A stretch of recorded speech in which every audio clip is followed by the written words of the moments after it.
Kumusta man mga madam? Tingbayad na pud ba kuryente? Maglinya na pud ba og arang taasa? Hasol kaayo no? Kapoy na mahurot pa jud atong oras og luminya. Pero for today's video mga madam, hassle-free na ang pagbayad og kuryente kung naa kay GCash. I-open lang nato ang app nga GCash ug pagkahuman i-click ang bills, dayon diri sa categories i-click ang electric utilities. And then i-tap nato ang search bar ug i-type ang atong electric billers. So for example, Soleco, kay mauman na ang among electric billers diri. So i-click lang nato ang Soleco, so mauna ni siya. Ato lang ibutang ang mga impormasyon nga gipangayo. So diri sa amount, ato lang ibutang kung pila ang atong amount due.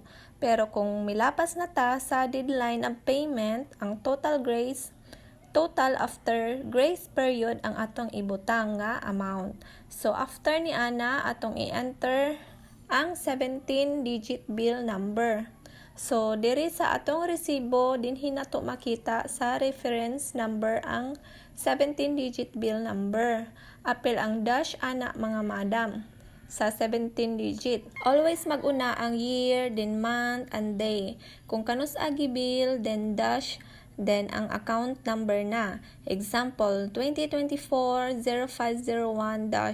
2024-0501-06440246. Then sunod ang account name na nga nakabutang sa resibo. Then sunod mga madam ang email address. Optional na lang ni mga madam kung gusto nimo na ay resibo. Kinahanglan butangan nimo og email address kay adto man i-send ni GCash ang resibo sa atong payment nga gihimo. So human na tog enter sa mga information nga gipangayo, diri sa ubos i-click lang nato ang next. Then magpili lang ta sa atong payment source. I-click lang nato ang GCash and then sa ibabaw i-click ang next and then mauna ni ang mogawas mga madam. I-review lang nato kung sakto ba. Then kung okay na, i-click lang nato ang confirm. And that's it mga madam. Magpa-process na siya. Huwaton lang nato nga mahuman ang processing. Ang service charge di ay mga madam is 10 pesos. Og mauna na mga madam na ay mogawas sa screen na oops, there seems to be a similar transaction you have submitted. Pasabot na mga madam, successful ang atong transaction. So atong i-try og tan-aw ang resibo sa atong Yahoo Mail kung tinuod ba jud nga success na.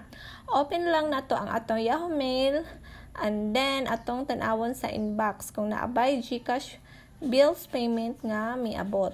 Click lang nato ni mga madam and charan! Mauna ni ang resibo sa atong electric bills payment mga madam.